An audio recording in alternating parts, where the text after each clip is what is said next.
JP Morgan का एक बहुत ही मशहूर कथन है, करोड़पति ज्योतिष पर विश्वास नहीं करते लेकिन अरबपति करते हैं।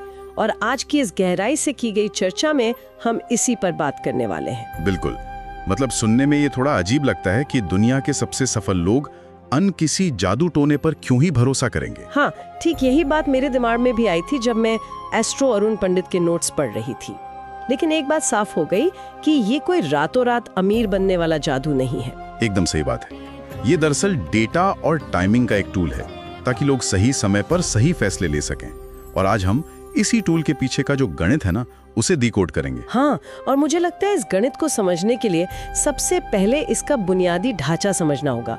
मतलब जो 12-9-12 का फॉर्मूला है। हाँ, तो अगर हम इसे डिकोड करें तो 12 भाव हैं, 9 ग्रह हैं और 12 राशियां हैं। रुको, इसे थोड़ा और आसान बनाते हैं।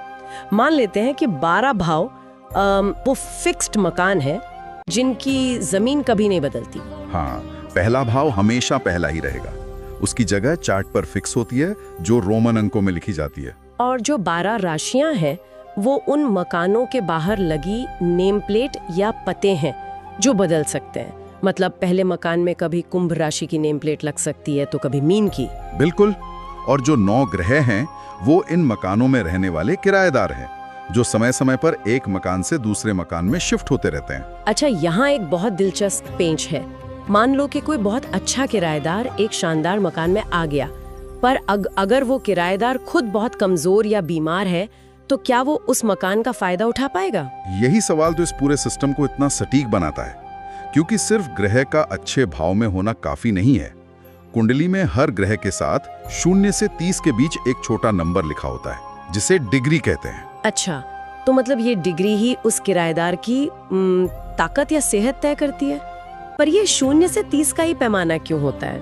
क्योंकि आकाश के हर भाव को 30 डिग्री के एक हिस्से में बांटा गया है।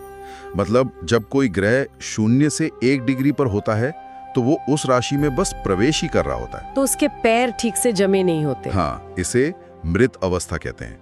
यहाँ उसका असर सिर्फ 25% रह जाता है। तो इसका मतलब है कि जब वो बीच में पहुंचेगा तब वो सबसे ज्यादा मजबूत होगा। एकदम सही पकड़ा। 12 से 18 डिग्री के बीच ग्रह अपनी युवावस्था में होता है। यहाँ वो अपना 100% असर देता है और फिर 28 से 30 डिग्री तक आते आते उसका प्रभाव फिर कम हो जाता है। ये तो बहुत लॉजिकल है।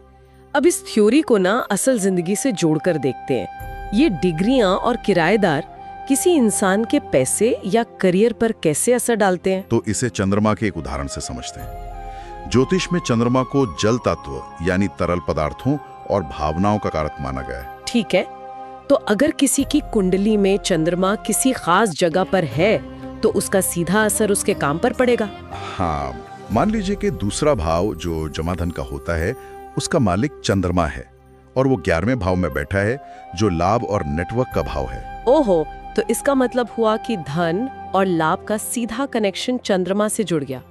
और चूंकि चंद्रमा तरल पदार्थों और भावनाओं का प्रतीक है तो वो व्यक्ति शायद डेयरी या पानी से जुड़ा काम कर सकता है। बिल्कुल, या फिर भावनाओं से जुड़े काम जैसे अस्पताल या केयर गिविंग के व्यवसाय में भी बहुत पैसा कमा सकता है। एक सेकंड, मेरे दिमाग में अभी एक बहुत ही कमाल की बात आई।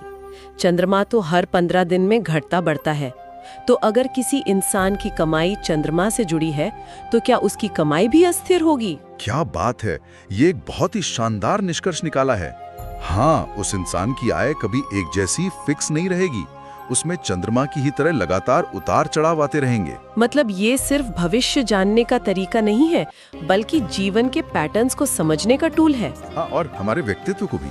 जैसे पहला भाव जिसे लग्न कहते हैं वो तय करता है कि किसी की मूल सोच कैसी है और दुनिया उसे कैसे देखती है। ये सच में चीजों को एक बिल्कुल नए नजरिए से देखने जैसा है। और अगर इस गणित की सटीकता पर गौर करें तो एक बहुत ही दिलचस्प सवाल उठता है हम सभी के सोचने के लिए। हाँ, वो क्या है? अगर ग्रहों की एक एक डिग्री, जो कि आकाश का एक बहुत ही छोटा सा हिस्सा है, वो जीवन के इतने बड़े पैटर्न्स तय करती हैं, तो सोचिए जन्म के समय में अगर केवल 1 या 2 मिनट की भी चूक हो जाए तो क्या पूरी कुंडली की डिग्रियां और जीवन की दिशा पूरी तरह नहीं बदल जाएगी?